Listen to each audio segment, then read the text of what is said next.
안녕하세요. 알아두면 쓸만한 지식, 어디 가서 아는 척하기 좋은 이야기거리들을 소개해드리는 쓸만한 지식사전입니다. 오늘은 최근 미국과 캐나다 상공에서 중국 정찰 풍선과 미확인 비행체들을 잇따라 격추한 F-22 랩터 전투기를 이야기해보려 합니다. 그리고 보너스 정보, 이건 몰랐네 코너가 프로그램 끝부분에 나갈 건데요. 건물을 출입할 때 한국인들과 다른 미국인들만의 예절이 있다, 없다. 생각해보셨다가 한번 정답 맞춰보세요. 자, 시작합니다. 지난 4일 이후 연달아 미국과 캐나다 영공에서 발견된 중국 정찰 풍선, 그리고 미확인 비행체들을 미 공군 F-22 랩터 전투기가 출격해 차례로 격추했습니다. 지난 4일 사우스캐롤라이나주에 이어 10일 알래스카주, 11일 캐나다 유콘에서 발견된 중국 정찰 풍선 또는 미확인 비행체들을 요격하는데 F-22가 나섰는데요. F-22는 AIM-9X 사이드와인더 미사일을 발사했습니다. 현존하는 가장 강력한 스텔스 전투기로 평가받는 F-22의 이딴 출격은 미국 안팎에서 큰 관심을 받고 있는데요. 이번 정찰 풍선 미확인 비행체 격추는 F-22만 할 수 있는 임무였다는 평가가 나옵니다.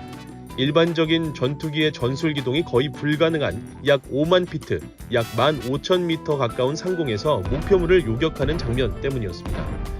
사실 실전 배치된 지 벌써 18년이나 지난 F-22지만 아직도 공중전에서 상대할 만한 다른 나라 전투기는 떠올리기 어렵습니다. 중국의 스텔스 전투기인 J-20, 러시아의 수호이 57 등이 F-22에 필적한다고 중국과 러시아는 주장하지만 성능과 재원을 구체적으로 제대로 공개하지 못하고 있습니다. F-22에 비해 객관적 스펙이 떨어지기 때문이라는 분석이 지배적인데요. 안보 전문 매체 내셔널 인터레스트는 F-22의 가장 큰 결점은 너무 우수해서 적이 없다는 점으로 평가했습니다. F-22 전투기는 작전 반경이 워낙 넓고 스텔스 전투기라 아예 하늘에서 상대할 전투기가 없었기 때문에 실전 배치 후 18년 동안 공중전 실적이 없었습니다. 이번에 맞닥뜨린 첫 상대가 풍선과 미확인 비행체였던 거죠. 물론 공대지 작전 실적은 있습니다. 지난 2014년 시리아에 투입됐는데요. 당시 시리아와 이라크 일대에서 활동하던 이슬람 순위파 극단주의 테러 조직 IS 토벌 임무를 수행한 것입니다. F-22는 당시 해당 지역의 모든 방공망을 뚫고 200여 회 출격해 폭격에 성공했습니다. 바샤르 알 아사드 시리아 정권을 돕기 위해 주둔했던 러시아군은 F-22의 출격 자체를 파악하지 못했습니다. 이 같은 활동을 통해 압도적인 스텔스 기능이 입증됐고요. F-22가 먼저 제압한 방공망을 통해 다른 항공 전력이 적진에 접근할 수 있도록 길을 열어주는 역할도 충실히 수행했습니다. 미 공군은 F-22 전력을 공중 지배로 표현합니다. 공중 우세를 뛰어넘어 전 세계 어느 나라 전투기도 절대 따라올 수 없다는 점을 강조하고 있습니다.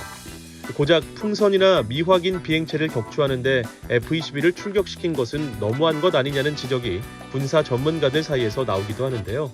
F-22의 출격 장면을 계속해서 보여주는 것 자체가 중국 그리고 정찰 풍선과 미확인 비행체를 띄우는 나라들의 강력한 경고 메시지로 전달될 수 있을 것이라는 반박도 있습니다.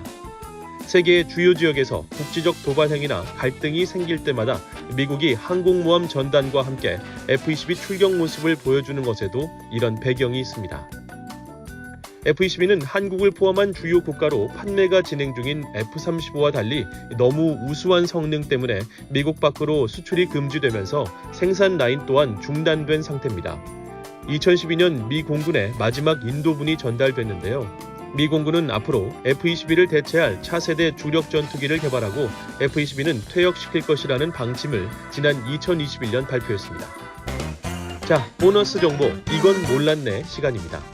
한국 여행을 다녀왔다가 도심 한복판에서 문지기 역할을 했던 경험을 토로하는 미국인들이 종종 있습니다. 지금부터 그 사연을 소개해드릴게요. 미국에선 문을 열고 건물에 들어간 뒤 문을 닫지 않고 뒤를 한번 돌아봅니다. 내 뒤에 사람이 따라오는지 아닌지 살펴보기 위해서인데요. 만일 내 뒤에 오는 사람이 시야에 들어온다면 입장하던 발걸음을 잠시 멈춥니다. 문을 붙잡고 뒷사람이 올 때까지 기다려주는 겁니다. 뒷사람이 올 때 앞에서 문이 쾅 닫히지 않도록 배려하는 건데요. 일상에서 사소하지만 빈번하게 이루어지는 배려입니다. 그러면 뒤에 도착한 사람은 그 문을 자기 손에 넘겨받으며 땡큐라고 말합니다. 문을 넘겨받은 사람은 다시 뒤를 돌아보죠.